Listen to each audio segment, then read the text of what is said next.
Bien, hermano, Dios le bendiga a cada uno de ustedes.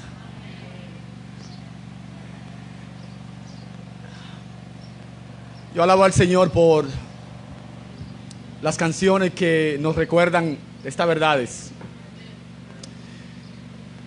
Qué bueno cantar la verdad de Dios. Qué bueno que esperamos en el Señor Jesucristo.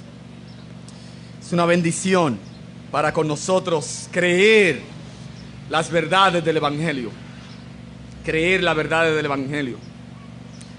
Yo quisiera leer un solo texto de las Escrituras. Luego que oremos al Señor.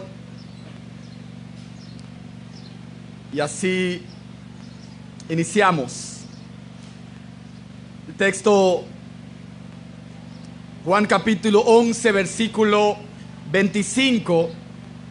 Dice el texto: yo soy, Jesús les dijo, yo soy la resurrección y la vida. El que cree en mí, aunque esté muerto, vivirá.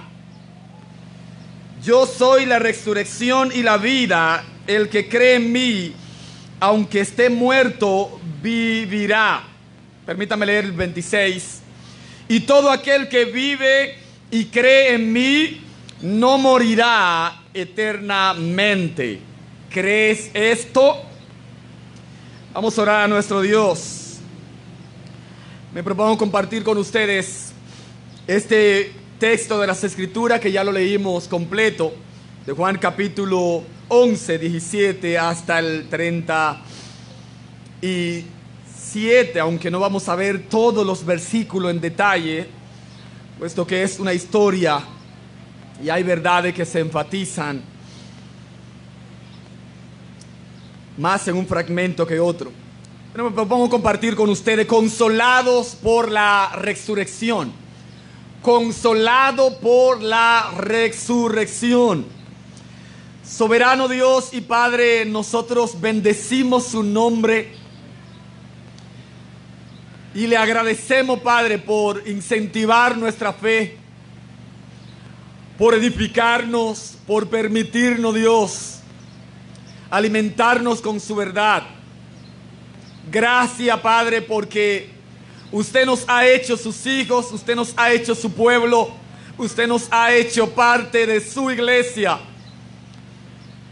Pueblo que tiene esta esperanza firme, esta esperanza verdadera que nos permite estar de pie en medio de cualquier situación turbulenta. Gracias, Padre, por esta roca firme. Gracias por darnos a Jesucristo. Ayúdenos, Dios, y bendíganos. Bendiga su iglesia, edifica su iglesia, llévela a la semejanza de su Hijo Jesucristo. Oh Padre, traiga salvación a muchos en este día. Le pedimos esto, Dios, en el nombre de Jesús. Amén y amén. Consolado por la resurrección. Consolado por la resurrección. Cada uno de nosotros, de una forma u otra, hemos tenido que ver con el aspecto o el principio de la consolación. Cada uno de nosotros, en algún momento, hemos tenido que ser consolado, hemos sido candidatos a ser consolados, o hemos tenido que consolar a otros. Hemos tenido que consolar a otros. Y este texto que tenemos por delante nos presenta la gloria de Cristo en este sentido. Nos presenta la gloria de Cristo en este sentido, en esta práctica de la consolación. Y si en algo yo he visto a pasar el tiempo, al ir madurando, y lo he visto en tiempo reciente, es que yo necesito crecer en el principio de consolar a otros. Yo necesito crecer en el principio de consolar a otro. Pero me he dado cuenta que a pasar el tiempo también he visto que no estoy solo en esta deficiencia de consolar a otro. Han sido muchos los casos que nosotros hemos tenido que, al devolvernos a nuestra casa, decir, wow, no era el momento. Wow, no era la palabra que debí utilizar. Wow, quizá esa verdad era importante, pero no era el tono, no era el momento. O quizá esa verdad siempre tiene su peso, pero quizá en ese momento no era pertinente. O quizá el enfoque que le dimos no era pertinente. Son muchas las deficiencias que nosotros tenemos en este sentido. Muchas veces nosotros enfocamos nuestro acto o nuestro ejercicio de consolación en nuestras experiencias. Andrés, Pedro, está pasando por una situación de pérdida, de dolor, de luto, y ahí vamos nosotros, porque acabamos de pasar por una experiencia similar. Porque tenemos un currículum con un check lleno ya en esa área de la vida. Vamos nosotros, creyéndonoslas. Y le tiramos arriba no toda la verdad de la consolación, no toda la verdad pertinente y del momento, sino que le tiramos encima a esa persona nuestras experiencias. Lo que yo pasé, cómo lo pasé y cómo lo llevé. Y quizá muchas veces necesitamos las escrituras. Quizá a usted le ha pasado, quizá usted está libre de ese pecado.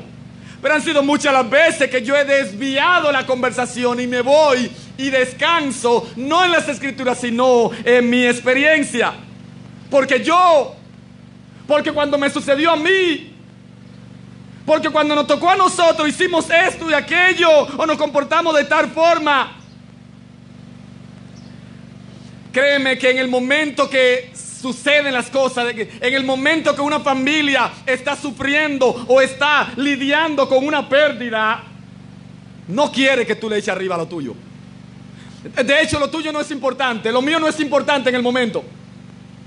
No es importante en el momento nuestra pérdida, nuestra experiencia. Ese no es el tema es lo que le sucedió a él, lo que le sucedió a ella. Y debemos nosotros procurar las verdades sólidas de las Escrituras para presentarla. La verdad es sólida de las Escrituras para presentarla. Otra cosa que muchas veces hacemos es irnos a la persona, a la pérdida misma, y querer consolar a la familia o al amigo o al vecino, yéndonos a la pérdida, enfocándonos en la pérdida. Y no levante la mano si usted se encuentra en falla en este sentido, cuando usted se va al tiempo que estuvo la persona con ella. Mira, no importa que sea de 90 años, no importa que sea de 100 años, no vaya a un mortorio con las palabras, da gracias a Dios que tuvo 90 años. Da gracias a Dios que duró 70, porque los 70 son los más robustos, y llegó ahí. No, yo quería que esté 200 conmigo. Yo quería que esté hasta que Cristo venga. No me diga que duró 70, 69, 80. Eso no me consuela. Ni le ha consolado a usted tampoco. Ni le ha consolado a usted tampoco. Vivimos una experiencia reciente en nuestro barrio. Yo sentía dolor, vergüenza, no sé qué, todo. Varias cosas. Es la típica. El cadáver ahí. Y diciéndole a la abuela, a la madre, no llore. ¿Pero y cómo que no llore? Esa palabra no va ahí, amados hermanos, no va en un mortorio. Lo que va es llorar. Lo que va es que la gente se ponga malo. Lo que va es que la gente pierda la fuerza. Eso es lo que va. No va en el momento, sé fuerte. Sé fuerte, vamos, sé fuerte. No, eso no va, hermano. Eso no va, hermano. Reservémonos las palabras, la fuerza. Otra cosa que escuché fue lamentable. Da gracia porque tú conocías la situación. Da gracia porque duró 4 meses.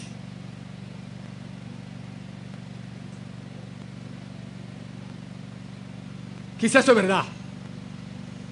Quizás eso es verdad, pero no era lo que iba. O quizá vamos al momento o el pensamiento o al momento o con la idea de consolar pensando, yo debo de citar la verdad.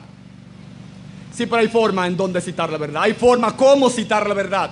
Hay forma cómo presentar la verdad. Porque muchas veces vamos y practicamos la consolación sin dos centavos de gracia, sin 2 centavos de sentido común,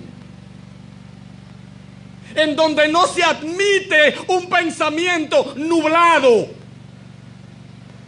Mire, el más fiel de los creyentes, el más verdadero creyente, el más fiel, el más crédulo, el más creyente en las verdades fundamentales de las Escrituras, cuando se le va a un ser querido, sus pensamientos le tiemblan. Las rodillas le tiemblan, las emociones se le van. Y tiene que luchar para estar sobrio. Tiene que luchar para estar sobria, pero lo que tiene que hacer es luchar, hermano. No es que tiene la capacidad de estar firme. De manera que, a la hora de consolar, amados hermanos, vayamos con una cantidad de gracia para soportar cualquier pensamiento turbio de aquel que sufre. ¿Me doy a entender? Nosotros no conocemos, nosotros no somos capaces por nosotros mismos. Pero las Escrituras nos instruyen. Nosotros vemos aquí al Señor Jesucristo dándonos un ejemplo de cómo nosotros podemos consolar en medio de la pérdida. Consolado por la resurrección. Me gustaría compartir con ustedes este tema y ver que podamos nosotros ver la gloria de Cristo y que podamos salir edificados en este sentido. Lo primero que nosotros vemos en este texto es el contexto de la consolación. El contexto de la consolación. El contexto de la práctica. El contexto, el momento en donde Cristo nos dio esa cátedra. Nosotros conocemos ya ese pasaje que lo explicamos la semana pasada, en donde Lázaro entra en enfermedad y sus hermanas mandan a decir a Cristo. Y Cristo se queda 2 días más con el propósito de revelar la gloria de Dios y su propia gloria, permitiendo que Lázaro muera. Y el texto nos dice, versículo 17, vino pues Jesús y halló que hacía ya 4 días que Lázaro había muerto, estaba en el sepulcro. Dice el versículo 18, Betania estaba cerca de Jerusalén, como a 15 estadios, y muchos de los judíos habían venido a Marta y a María para consolarla por su hermano. Estos versículos nos dicen el contexto de cómo Cristo encontró a esta familia. El contexto de esta consolación. El momento. ¿Cuál era el momento? El momento era el momento del duelo, del periodo de duelo. El tiempo de lamento. El tiempo de dolor, de quebranto. El tiempo de acompañamiento a esta familia que había perdido un hermano que amaba tanto. Estaban en duelo. Según las Escrituras, este periodo de duelo duraba 30 años. 30 días, perdón. 30 días. Y es el testimonio que nosotros tenemos en Deuteronomio capítulo 34, versículo 8. 34, versículo 8, como costumbre de los judíos. Y este tiempo de duelo era todo un evento. Todo un evento en donde las familias, en donde los vecinos, los amigos se acercaban y venían a dar y traer consolación. Y dice el texto que Jesús vino y ya hacía 4 días que Lázaro estaba muerto, estaba en el sepulcro. Y eso lo cita el versículo 17 y versículo 39. Y este es un dato importante para que nosotros veamos y observemos la credibilidad del milagro, mostrando que realmente Lázaro ya estaba muerto y no solamente enfermo. Sin embargo, nosotros observar esta información que nos da el versículo 17 es para que nosotros podamos observar el tiempo del acontecimiento. 4 días llevaba. Versículo 3, versículo 6, versículo 7. Pudiera ser un día para los mensajeros, 2 días que Cristo se quedó y un día de camino. El versículo 18 nos presenta la distancia relativamente cercana entre Betania y Jerusalén. Dice el texto, Betania estaba cerca de Jerusalén como a 15 estadios. Cerca de Jerusalén como a 15 estadios. Y esta idea de 15 estadios es equivalente a 3 kilómetros. Y esto Juan lo hace como introducción a la presencia de los judíos que habían venido a Betania para consolar a Marta y a María por la muerte de su hermana. Tanto el versículo 19 nos dice que nos habla de la presencia de los judíos que habían venido a Betania. Y el versículo 31 también dice el texto, entonces los judíos que estaban en casa con ella y la consolaban. Ese es el contexto. 4 días.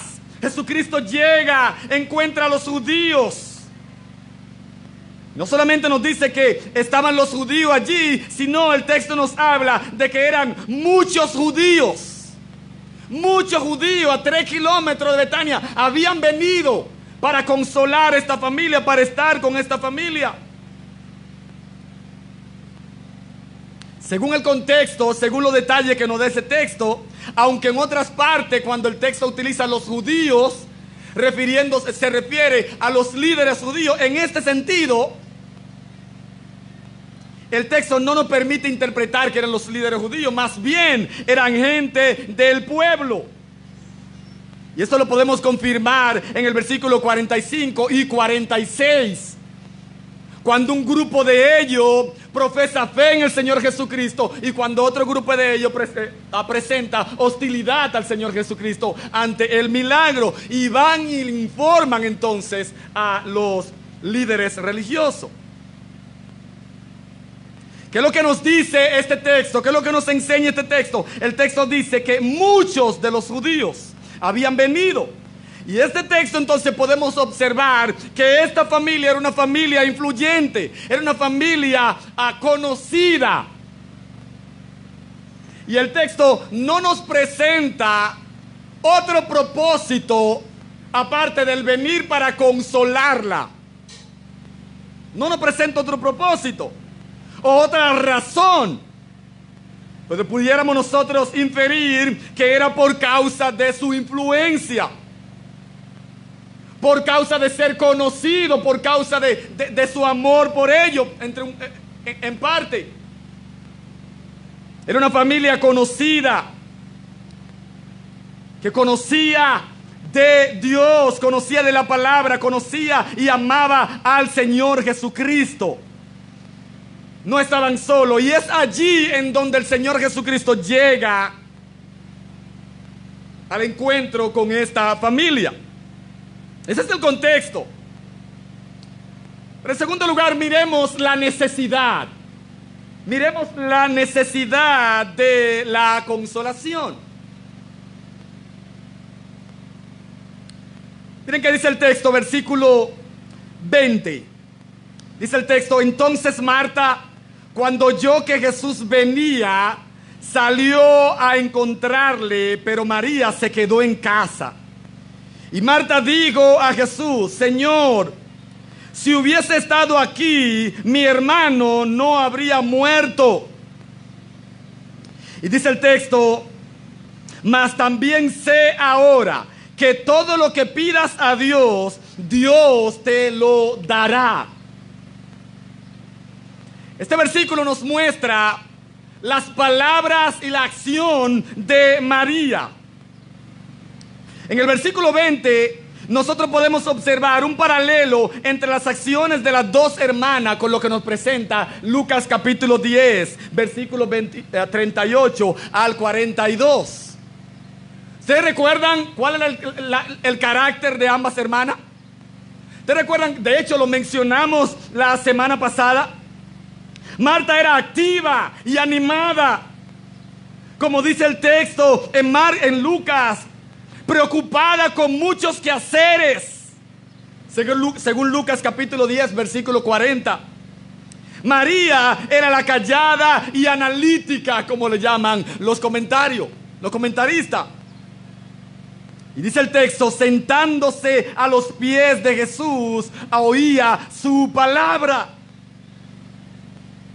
John MacArthur, en su comentario de Juan, él dice: aquí tenemos a una Marta que, a pesar de la costumbre judía, quienes sufrían una pérdida de un ser querido o un ser amado, se quedaban sentados mientras los dolientes los consolaban. Pero Marta, de acuerdo a su personalidad fuerte, activa, salió de la casa y fue al encuentro de Jesús cuando él se acercaba. Y María, dice el texto, se queda en casa. Aquí nosotros tenemos dos hermanas, dos creyentes, dos cristianas, con diferente carácter, con diferente forma de ser, pero con la misma necesidad de ser consolada. Con la misma necesidad de ser consolada. Porque ambas perdieron. Ambas perdieron. Hermano, cuando una persona pierde a alguien, no se lleve de su carácter, no se lleve si es activo, si no es activo. Mire, necesita consolación. Necesita consolación. Necesita que estén ahí a su lado. Que se le eche el brazo, que se le pregunte, que se le escuche, que se ore con él, con ella. Hermano, no solamente son los introvertidos, los silenciosos, los calladitos que sufren. No. También lo imperativo, también los que se mueven. Ellos lloran. Ellos lloran. Ellos se duelen porque no depende de su forma de ser. No depende de su forma de ser. Y eso nosotros lo vemos en el texto. Diferente en carácter, diferente incluso en reacción, pero con el corazón igualmente quebrantado. Con el corazón igualmente quebrantado. La necesidad de consolación la podemos nosotros observar en esta expresión. Dice el versículo 21: Señor, si hubieres estado aquí, mi hermano no hubiese muerto. ¡Wow! Señor, si hubiese estado aquí, mi hermano no hubiese muerto. No habría muerto, perdón. Es la palabra, no habría muerto. Pudiéramos decir: eso es Marta, que habla mucho. Eso es Marta, que no se aguanta. Eso es Marta, que todo lo expresa. Eso es Marta que es demasiado, le gusta que la vean. Eso es Marta que no lee Biblia, si podríamos, dijéramos. Recuerden lo que le dije la semana pasada, ¿no? Que sacrificamos a Marta porque no se sentó a los pies del Señor. Eso es ella que no lee Biblia. Y por no leer Biblia está quebrantada.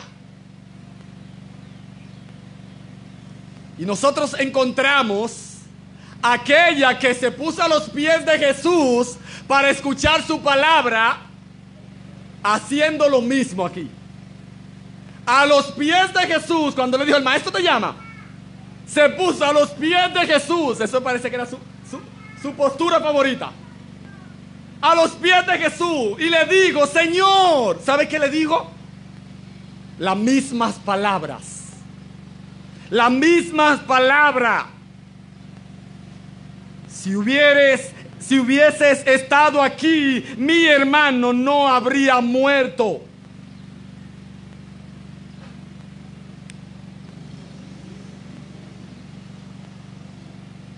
Según algunos comentaristas, tanto MacArthur, lo que leí, MacArthur, Hendrickson y el mismo Ryle, ellos dicen que posiblemente ese era el comentario durante todos esos días. Ese era el comentario durante todos esos días entre los muchos judíos que llegaron, entre ella misma. Si hubiese estado aquí, si el maestro estuviese aquí, él no iba muerto, no hubiera muerto, no hubiese sucedido. Si estuviera aquí, no hubiese sucedido.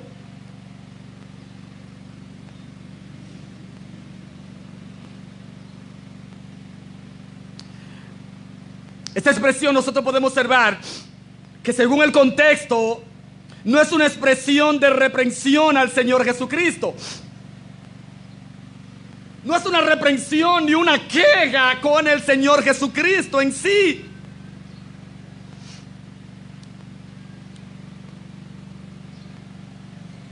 Dice Hendrickson, más bien es una expresión dolorosa de duelo. Escuchen, esto es una expresión dolorosa de duelo. O de un agudo, de un fuerte dolor.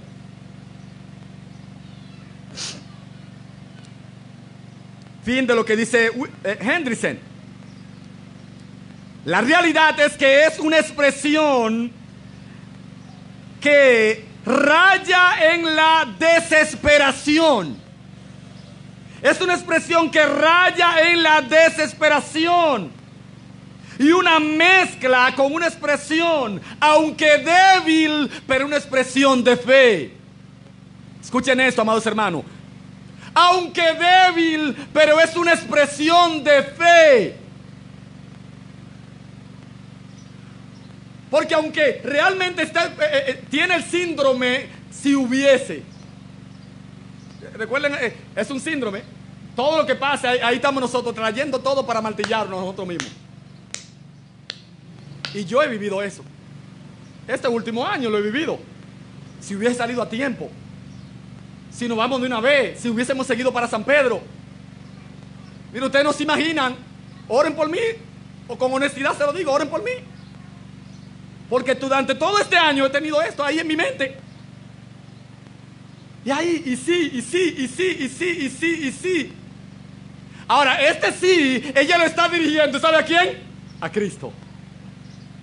Al Señor. Al Señor, sus pensamientos turbios. Sus pensamientos cargados de dolor, cargados de debilidad, pero es una expresión de fe. Es una expresión de fe. Oh, amados hermanos, tengamos cuidado. Tengamos cuidado con eso. Tengamos cuidado con ese si hubieses.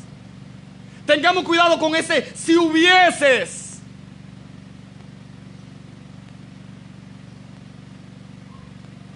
Que lo utilizamos tanto como recurso.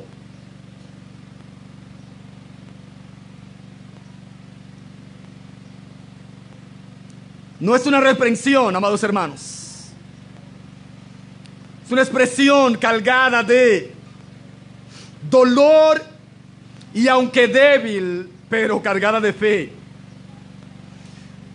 Escuchen qué dice Hendrickson en ese sentido. En el corazón de Marta combatían las tinieblas del dolor y la luz. En el corazón de Marta combatían las tinieblas del dolor y la luz de la esperanza. Dos cosas, dice Hendrickson, estaban en esta mujer creyente que sabía que Jesús amaba a su hermano y que la amaba a ella. Dice que combatían las tinieblas del dolor y la luz de la esperanza. Dice Hendrickson, a veces sus labios expresaban su casi desesperación. Luego, de nuevo, su optimismo. Por ello, es erróneo, dice él, es erróneo nos parece decir que en vista del versículo 24, cuando dice, Marta le dijo, yo sé que resucitará en la resurrección en el día postrero, dice él, las palabras aquí no deben interpretarse como la expresión de una esperanza semi-revelada y semi-oculta. Dice él, estamos frente a una mujer profundamente emotiva. Su alma es presa de dolor por la muerte de su hermano, al que quería muchísimo, al que amaba. Pero también estamos frente a una discípula de Cristo, con el alma llena de reverencia hacia su Señor. Estamos pues frente a un corazón conmovido hasta lo más íntimo e indeciso entre el dolor y la esperanza. Así está ella.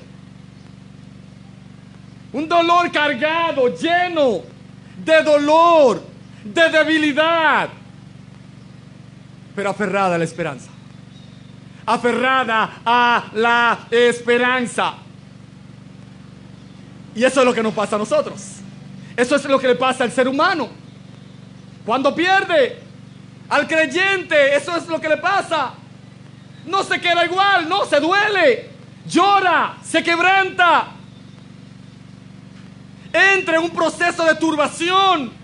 Y la turbación en sí mismo no es pecado. Hay que saber lidiar con ello.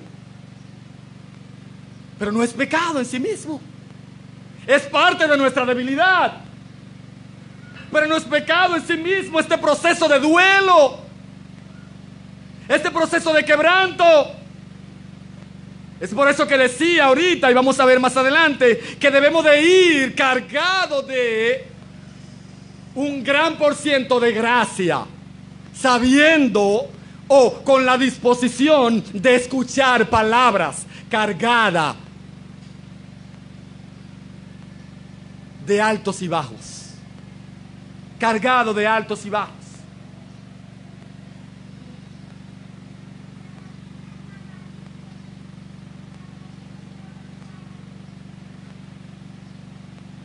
Este texto aquí nos muestra la debilidad, la turbación, el movimiento emocional de estas hermanas.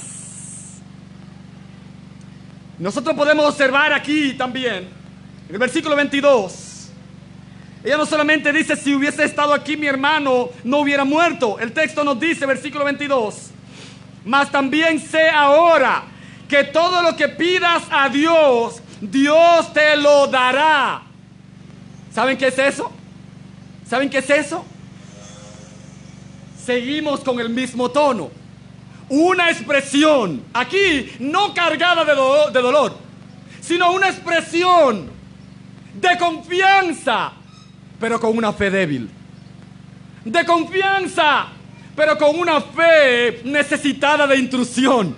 Con una fe necesitada de que la lleven al carril con paciencia, como vamos a ver más adelante. Porque ya dice en el 22, mas también sé, escuchen esto, también sé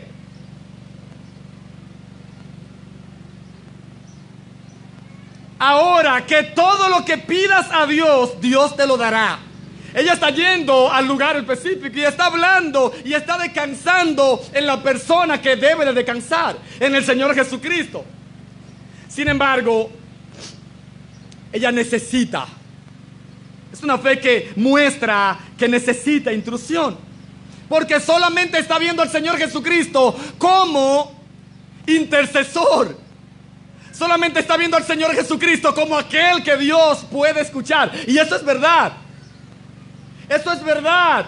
De hecho, Jesucristo testificó: Padre, yo sé que tú siempre me escuchas porque yo sé que tú me escuchas porque yo hago siempre lo que te agrada.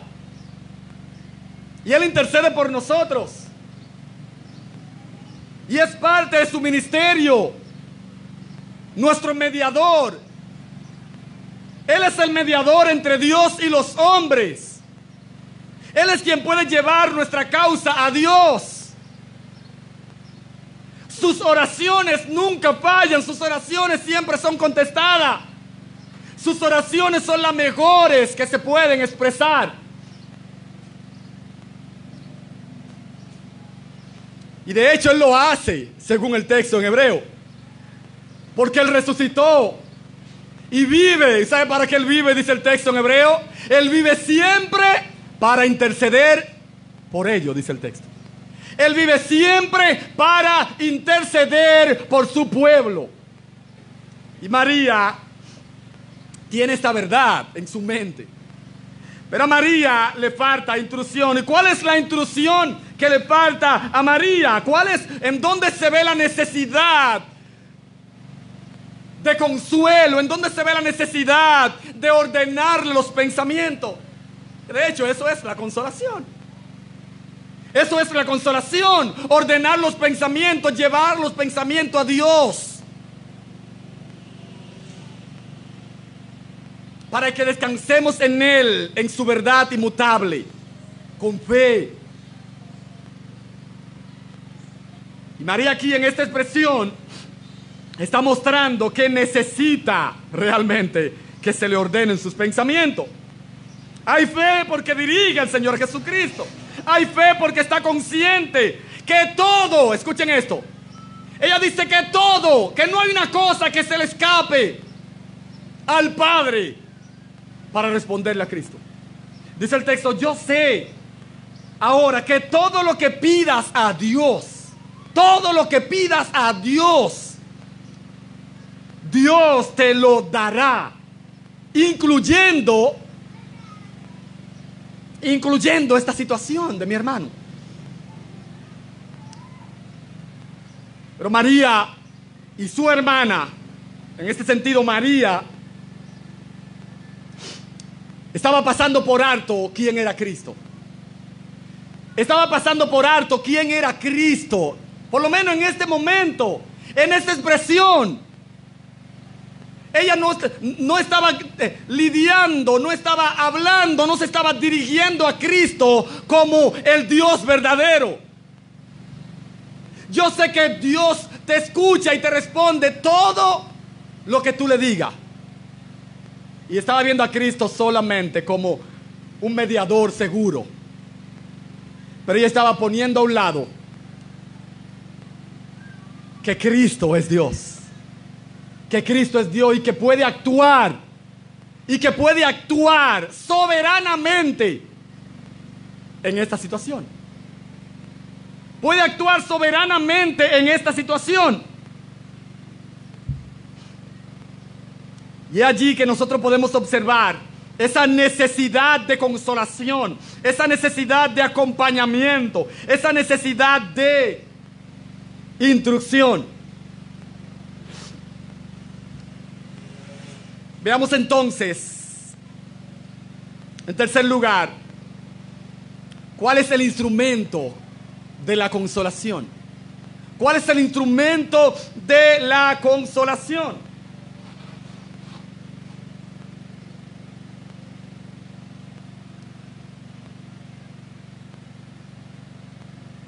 Dice el texto, versículo 23 al versículo 26. Ahí está. Dice el versículo 23. Jesús les dijo: tu hermano resucitará. Escuchen esto. Marta le dijo: yo sé que resucitará en la resurrección, en el día postrero. Le dijo Jesús: yo soy la resurrección y la vida. El que cree en mí, aunque esté muerto, vivirá. Y dice el versículo 26: y todo aquel que vive y cree en mí no morirá eternamente. Y dice el texto: ¿crees esto? ¿Crees esto? En estos textos nosotros podemos observar varias cosas acerca de el Señor Jesucristo en el ejercicio de la consolación. Varias cosas. Cómo Jesucristo consoló a esta familia. Cómo Jesucristo ayudó a esta familia en este proceso de duelo y de turbación. Lo primero que nosotros observamos en todo el texto es que Jesucristo lo primero que hizo fue que estuvo presente. Lo primero que el Señor Jesucristo hizo para consolar a esta familia, para ayudar a esta familia, fue que hizo acto de presencia. Acto de presencia, amados hermanos, escuchen esto. Es verdad que la oración es un deber de nosotros. Es verdad que la oración es una realidad. Y servimos a otro. Y ayudamos y cooperamos con el gozo y el fortalecimiento con otro en cualquier momento de perdición, en cualquier momento de pérdida, perdón. Sin embargo, hay momentos, amados hermanos, que la oración no basta. Escuchen esto, hermanos. Hay momentos que la oración no basta. Y se lo digo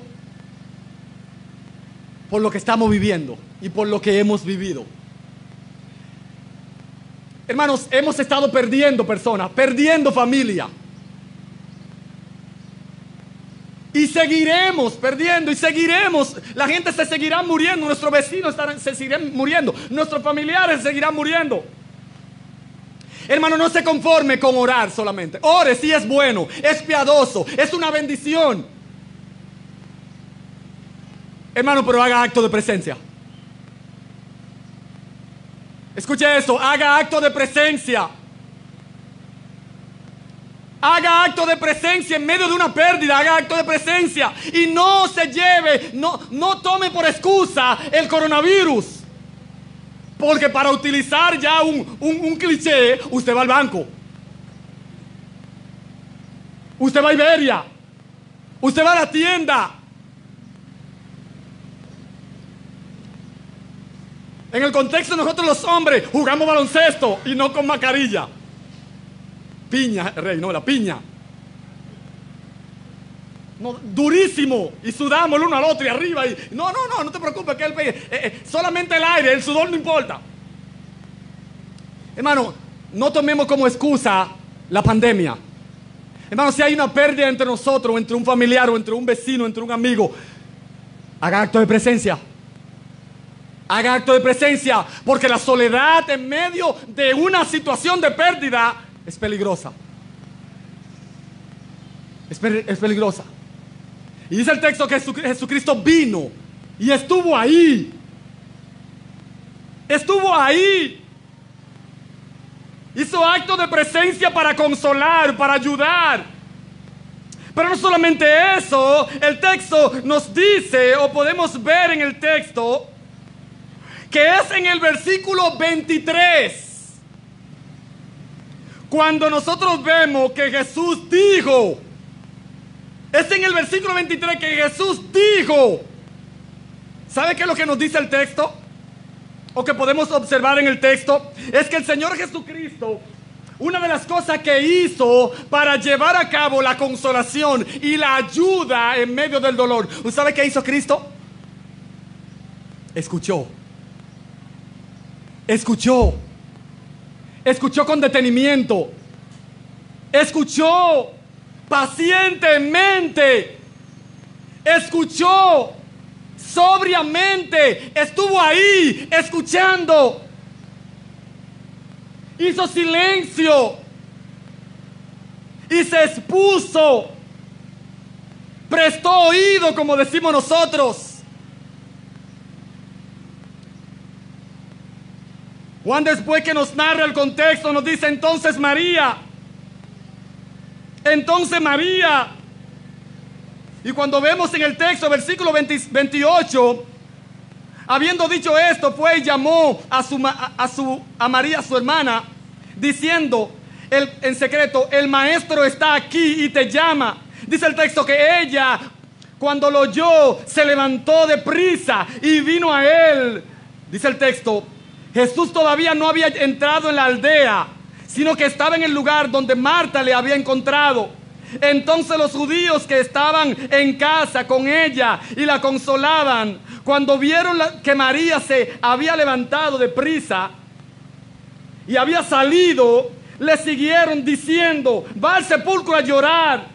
Dice el texto: María, cuando llegó a donde estaba Jesús, al verle se postró a sus pies, diciendo nuevamente, ¿qué es lo que el texto nos dice? El texto nos está diciendo que Jesucristo fue con la disposición de escuchar, fue con la disposición de oír, fue con la disposición de que se descarguen sobre él.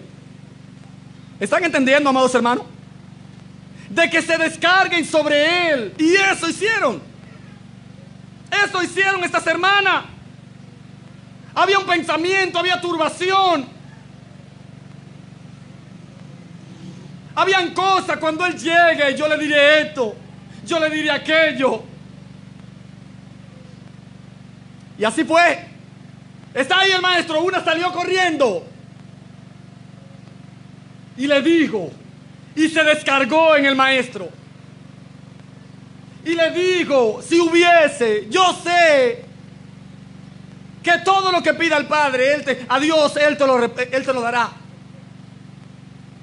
Igualmente la otra, si hubiese estado aquí. Escuchó pacientemente.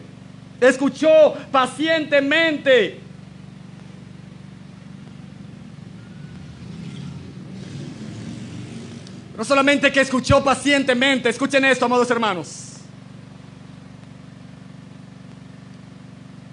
El versículo 23 fue un versículo que como que me agarró cuando lo vi en este contexto. Dice el texto: Jesús le dijo, escuchen esto, Jesús le dijo: tu hermano resucitará. Lo siguiente que nosotros podemos observar es que el Señor Jesucristo habló. El Señor Jesucristo habló, consoló con su presencia, consoló con su oído, consoló con sus palabras. Consoló con sus palabras.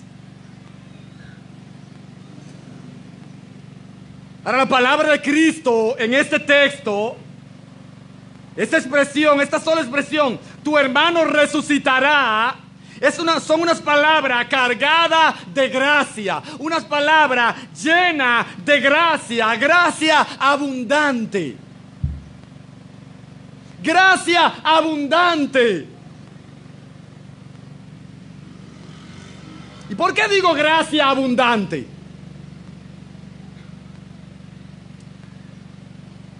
Mira, aquí nosotros podemos observar en el texto, una, que Jesucristo sabía. Ella le informaron: el que ama está enfermo. Y dice el texto que cuando él escuchó, decidió quedarse 2 días más. Y obviamente vimos que era para que la gloria de Dios y la gloria de él sea manifiesta, y para el fortalecimiento de la fe de sus discípulos. En otra palabra, Jesucristo sabía. Jesucristo estaba consciente. Y de hecho, Jesucristo se lo hizo saber. El texto dice que él dijo, versículo 4, oyéndolo Jesús, oyendo a lo informante, oyendo a quienes le dijeron, el que ama está enfermo, oyéndolo Jesús, digo, esta enfermedad no es para muerte, sino para la gloria de Dios, para que el Hijo de Dios sea glorificado por ella. Ahora aquí, cuando Marta le expresa y se descarga con debilidad, con deficiencia, él solo le dice: tu hermano resucitará. Tu hermano resucitará. ¿Sabe qué es esto? Son palabras llenas de gracia. Esas son palabras cargadas de paciencia. Esas son palabras cargadas de bondad. ¿Ustedes saben por qué Jesucristo habló? Y habló después de todas las palabras llenas de debilidad, llenas de deficiencia, llenas de turbación hacia Marta, de Marta. ¿A qué me refiero, amados hermanos? Recordemos que el propósito es que observemos al Señor Jesucristo y veamos y aprendamos de Él. ¿Qué hubiésemos hecho nosotros? ¿Qué hubiésemos hecho nosotros? Está bien, hicimos acto de presencia, prestamos oído, te escuchamos y escuchamos toda tu barrabasada, toda tu palabra sin sentido, toda tu palabra descompuesta, todo tu pensamiento que tú estás ebrio, tú no estás bien, apostató. ¿Sabe qué vamos a hacer nosotros? Vamos a sacar todos los textos bíblicos. Chacha, Él es Dios, Él no solamente ora. ¿Cómo tú vas a decir eso? Pero yo no te dije que esto era para la gloria de Dios. Fue a propósito que yo me quedé ahí. Fue para que la gloria de Dios se manifieste. Yo te lo mandé a decir. Pero tú no sabes, tú no conoces la verdad y tú no lees Biblia. ¿Cómo tus pensamientos están turbados? Y tú no eres piadosa, tú no eres piadoso. ¿Cómo tu pensamiento está turbado? No es eso que vemos ahí. No es eso que vemos ahí. Una vez más, el Señor Jesucristo la trató lleno de gracia, cargado de gracia, cargado de bondad, cargado de bondad. Miren, yo no olvido, y tengo que hacerlo porque es muy reciente. No olvido, tuve dos fuertes reprensiones, durísimas. Dos baldes de agua en medio de la pérdida de mi madre. Dos fuertes. Yo recuerdo las dos palabras que decía. Dos palabras dije. Que parecía que estaba como perdiendo el juicio. Que aparentemente ahí en la guagua salimos bien. Ahí la tengo ahí en mi mano, en mi brazo. Se me fue. Eso se me quedó por siempre. Se me fue de mi brazo, se me fue. La quiero retener. Y así lloré y así lloro. Y así la recordaré toda la vida. Yo hice esa expresión. Una concordancia de trompa arriba de mí. Una concordancia de trompa arriba de mí. No, que tú nunca la tuviste en tu mano. Siempre ha estado en la mano de Dios. Él es el que la tenía siempre. Él es el que... Yo sé. Lo que estoy trayendo ilustrando mi dolor. Eso es lo que estoy haciendo. Pero la otra fue bien de cerca. Llorando a lágrimas y acá a grito. Esos dos primeros 3, 4, 5, 6 meses. El barrio entero me escuchaba. ¿Sabe cuál era la costumbre? Bajar a beber café y verla ahí en su mecedora. Y en mi llanto quiero verla en la mecedora. No, está loco. ¿Cómo que la quiere ver en la mecedora? Tú tienes problemas. Entra. Lo que estoy recordando, la vivencia. No sé si me di a entender. Todas estas palabras y tontería y disparate no justificado, Jesucristo lo recibió. y no le dijo nada, no la reprendió, la trató con gracia, la escuchó, conocía la turbación del corazón y la debilidad del ser humano cuando pierde a alguien. Y le dijo: tu hermano resucitará. Tu hermano resucitará. La trató con gracia, sin reprensión, porque veía que aunque había turbación, que había debilidad, había fe. Y como dice Isaías capítulo 42, Él es aquel que no iba a apagar el tizón porque está humeando. Así pasa con nosotros. Esos somos nosotros en diferentes circunstancias. Lleno de una brasa prendida en candela. Pero hay situaciones, amados hermanos, miren, que nos sacan del fogón. Y caemos al grado tal que solamente tiramos un hilo de humo. Y hay de nosotros si aparece uno que no tiene la gracia de Cristo, porque nos tira un balde de agua. Pero no es así nuestro Cristo. No es así nuestro Cristo. Nuestro Cristo no es así. Nuestro Cristo, mientras ve ese humo saliendo, nos expresa su gracia. Nos expresa su gracia. Y eso es lo que estaba pasando aquí con esta señora. Y Él dice: tu hermano resucitará. Y le da esa promesa personal a ella. Es una promesa personal en ese contexto. No piensen, ahora escuchen esto. No piensen que yo estoy predicando esto decepcionado porque yo no he visto ninguna resurrección. No, no es eso. Esta promesa aquí, tu hermano resucitará, es una promesa personal, directa a ella. Y Jesucristo muestra gracia y le dice, y le da esa promesa: tu hermano resucitará. Obviando todo su debilidad, tu hermano resucitará. Y otra vez ella muestra la debilidad y a la vez la convicción. Escuchen esto. Dice el versículo 24. Marta le dijo: yo sé, escuchen esto, yo sé que resucitará en la resurrección en el día postrero. ¿Había fe o no había fe? Claro que había fe. Claro que había fe. Claro que estaba convencida. Claro que le gustaba el oficio y claro que leía la Biblia. Claro que estaba convencida, claro que sabía. Daniel capítulo 12, versículo 2. Claro que había escuchado al Señor Jesucristo hablando acerca de la resurrección de los injustos y de los justos. Estaba consciente. Sin embargo, no estaba comprendiendo esa promesa personal de Cristo, esa promesa directa a ella. Tu hermano resucitará. Sí, yo sé. Ahora el texto dice que Jesucristo entonces le revela, y Jesucristo la consuela con la verdad que todo ser humano debe de ser consolado. Escuchen esto.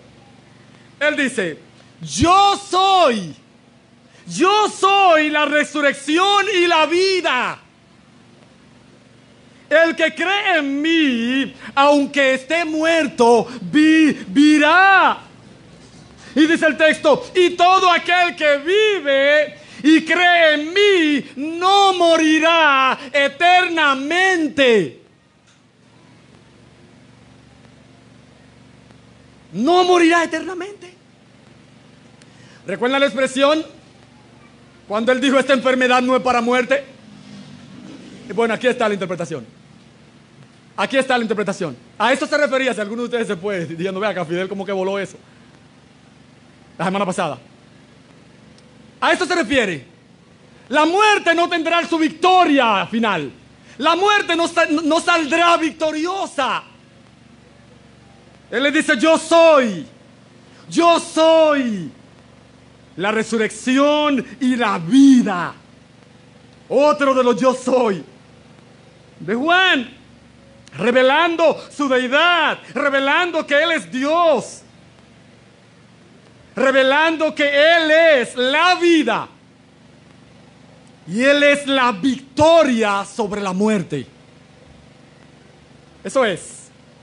Él es la victoria sobre la muerte. Él es la vida. Yo soy la resurrección y yo soy la vida. Y dice el texto entonces: el que cree en mí, aunque esté muerto, vivirá. ¿Qué es lo que nos dice el texto, amados hermanos? O que todo aquel que cree en Cristo no muere eternamente. Que todo aquel que cree en Cristo no muere eternamente. Que todo aquel que cree en Cristo, la muerte no tiene una victoria definitiva para con Él. Aunque esté muerto, vivirá. Escuchen esto: la muerte no es el final de nadie. Te pueden decirlo a boca llena. La muerte no es el final de nadie. La muerte mucho menos es el final del creyente. Aunque esté muerto, dice el texto, vivirá. Aunque esté muerto, vivirá. Y ojo, ese vivirá no es que vivirá para siempre en nuestros corazones. Como dice el post, por siempre vivirá. No muere aquel que muere, sino que muere aquel que es olvidado. No es de eso que está hablando el texto. Es muy lindo eso, pero no es de eso que está hablando el texto. Es que ha de vivir. Es que vivirá. Es que vivirá. Pero el texto nos dice: y todo aquel que vive, y todo aquel que vive, dice el texto, no morirá eternamente. Si muere y creíste, vivirá. Si vive y muere, vivirá. Eso es lo que dice el texto. Eso es lo que nos dice el texto. Y Jesucristo utiliza, escuchen esto, Jesucristo utiliza la resurrección como clave para consolarnos en cuanto a la muerte de nuestros cuerpos, a la muerte de los creyentes. No hay mayor consolación que esta. No hay mayor consolación que esta. Llevar a la gente a quién es Cristo. Llevar a la gente a la persona de Cristo. Llevar a la gente a la promesa de Cristo. Obviamente con gracia, con verdad, con paciencia. Con paciencia. Pero llevarlo a Cristo. Llevarlo a Él. Recuerden que yo dije en la introducción, cuando consolemos, no llevemos la gente hacia nosotros. Es que ni yo ni mi experiencia tienen poder alguno para llevar a la gente a estar en sintonía con Dios. Pero aquí estamos viendo a Cristo llevando a Marta a Él. Pero Cristo sí puede llevar a la gente a Él. Cristo sí puede enfocar toda pérdida. Mírame a mí. Él sí puede. Mírame a mí. Yo. Él sí puede meter el yo en la conversación. Nosotros no. Nosotros es egoísta. Nosotros es arrogancia. Lo de nosotros es orgullo. Lo de Él es gloria. Santa gloria. Lo de nosotros no es conveniente. Lo de nosotros es tropiezo. Lo de nosotros con el tiempo es causa de lamento, de arrepentimiento. No debí decir, no debí hacer, no debí recordar eso. No debí traer la conversación hacia mí. Pero lo de Él es gloria. Lo de Él es conveniente. Lo de Él siempre es necesario. Toda pérdida, todo dolor, toda desesperación, la solución es llevarla a Cristo. Es llevarla a Él. Llevarla a Él. ¿Y cuál es la condición? Escuchen esto. ¿Cuál es la condición para ser consolado? ¿Cuál es la condición para consolarnos con la resurrección? El texto dice, versículo 25, Yo soy la resurrección y la vida. Y dice el texto, el que cree en mí. Versículo 26, y todo aquel que vive, y dice el texto, y cree en mí, no morirá eternamente. Y él concluye su argumento diciendo, ¿crees esto? ¿Crees esto?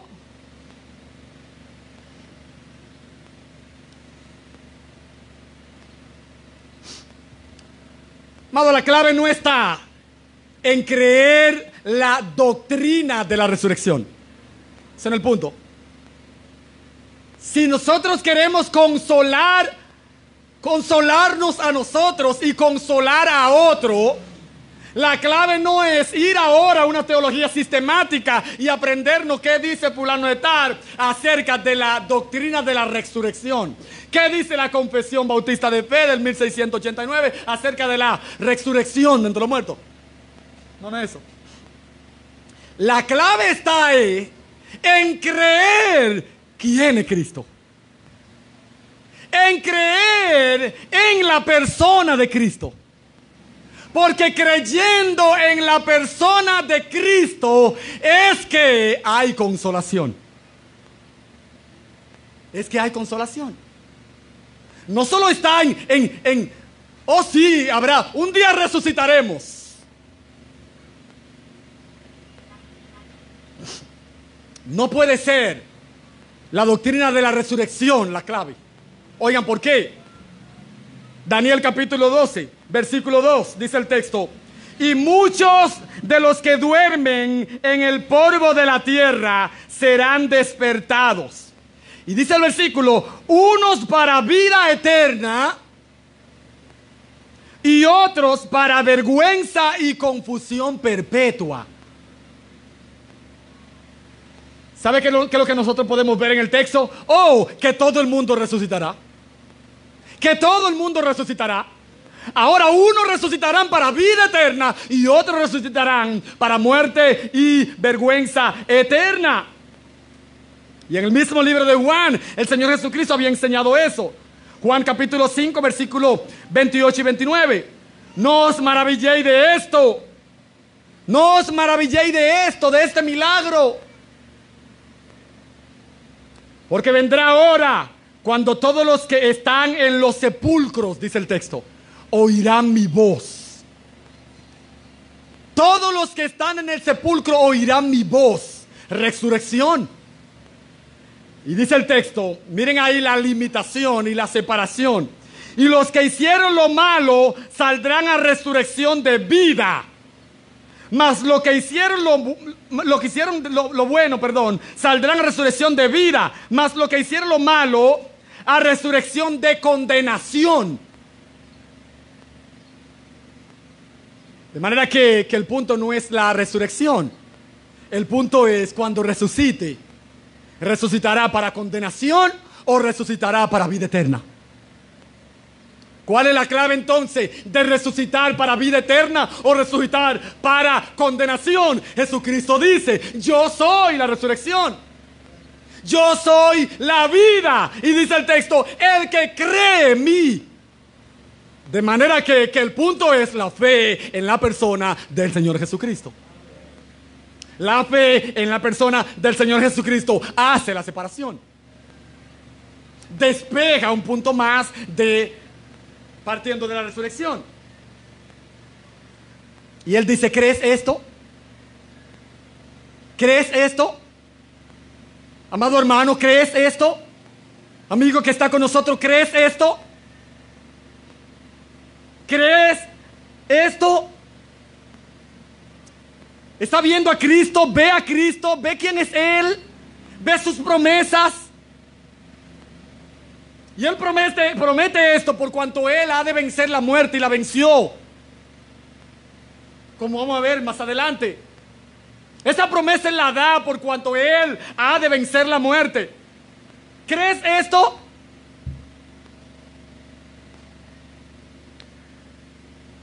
Permítame decirte, amigo que nos visita,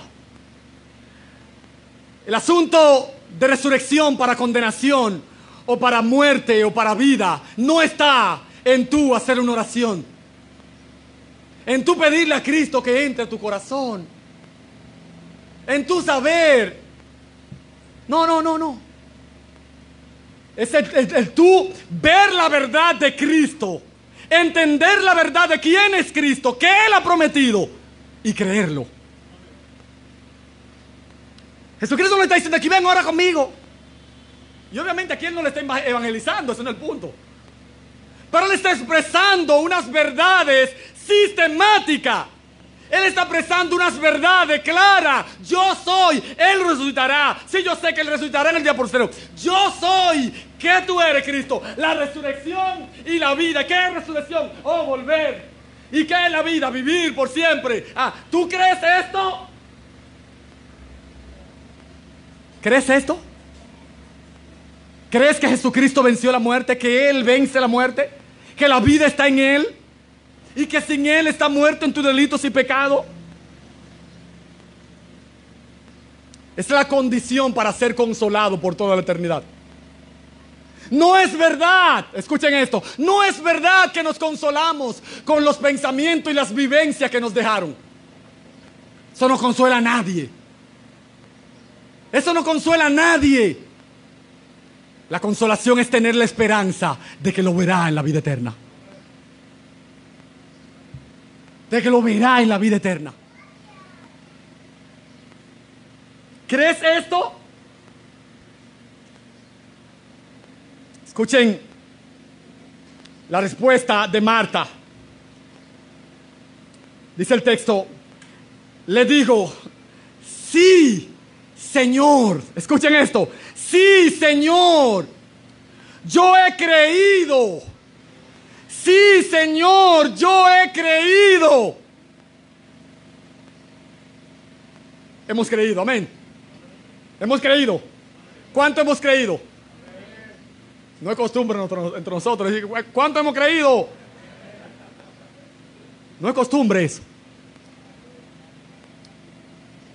Pero está usted, y no es que su salvación o su comunión con Dios va a depender de eso. Pero está usted sobrio. ¿Usted puede confesar con precisión su fe en Cristo? ¿Podemos nosotros confesar con precisión nuestra fe en Cristo? El Señor Jesucristo le dice a esta mujer, ¿crees esto? Escuche qué dice ella, esta mujer. Mire la confesión de esta mujer. Dice el texto, yo he creído. ¿El qué? Que tú eres el Cristo. Primera confesión. Segunda declaración, el Hijo de Dios. Tercera declaración, que ha venido al mundo. Y esto es otra predicación más. La confesión de Marta. Aquella que piensa que no lee Biblia. Que no le gusta Biblia. Una confesión sólida. ¿Creemos esto? ¿Qué tú crees? Oh, creemos que tú eres el Cristo, que tú eres el enviado, que tú eres el ungido, que tú eres el Mesías, que tú eres el Hijo de Dios, del Dios con nosotros. Creemos que tú has venido al mundo. ¡Wow! ¡Qué grande confesión! Amados hermanos, la vida cristiana y nuestra fe tiene que ver con confesiones. Tiene que ver con confesiones. Y nada que ver con el seminario bautista confesional. Es que está en la escritura. Es una confesión. Ella confiesa con precisión. ¿Cuál es tu confesión? ¿Qué tú crees de Cristo? ¿Te ha preguntado? ¿Te ha preguntado tú, hermano, qué tú crees de Cristo? ¿Tú eres cristiano? Sí, ajá. Sí, yo creo en Dios. Dios es muy bueno. Ay, Dios me ha hecho bien. ¿Tú eres cristiano? Sí, Dios me ha hecho bien. Dios me ha dado esposa, Dios me ha dado hijos. Mira, Dios, mira. Dios. Sí, pero dime. Ábrame tu fe.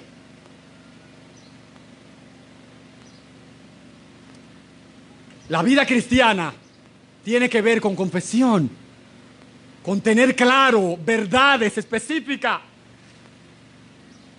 En ese sentido, Hendrickson dice, hay unas cuantas confesiones notables en este libro. referidas en capítulos anteriores. Véase la confesión de Juan el Bautista. ¿Recuerdan la confesión de Juan el Bautista? He aquí el Cordero de Dios que quita el pecado del mundo. La de Andrés. ¿Hemos hallado a quién? Hemos hallado al Mesías. La de Felipe. Hemos hallado a aquel de quien escribió Moisés en la ley, así como en los profetas. Natanael, Rabí, tú eres el Hijo de Dios. Tú eres el Rey de Israel. Los samaritanos, sabemos que verdaderamente este es el Salvador del mundo. Simón Pedro, Señor, ¿a quién iremos? Tú tienes palabras de vida eterna y nosotros hemos creído y conocemos que tú eres el Santo de Dios. ¿Estamos nosotros claros de la fe en Cristo? ¿Estamos nosotros conscientes en quién hemos creído? ¿Podemos nosotros resumir claro, con precisión, nuestra fe en Cristo? Oh, el Señor Jesucristo presentó y consoló a esta familia con estas verdades y la llevó a creer, la desafió a creerla para que sean realmente consolados. Para que sean realmente consolados. En último lugar, Jesucristo no solamente consoló con palabras, sino que Él consoló identificándose con el dolor de estas hermanas. Es ahí que se encuentra el texto. Y Jesús lloró. Y Jesús lloró al verla a ella llorando y llorando también los judíos que la acompañaban. Lloró, se identificó con ellos, lloró al lado de ellos. Oh, qué inútil son las consolaciones a distancia, sin identificarnos. Oh, hermanos, seamos empáticos, estemos al lado ahí. La doctrina es importante, las verdades son importantes, pero presentémosla con compasión, presentémosla identificándonos con aquellos que sufren. Vamos a orar a nuestro Dios. Oh Padre,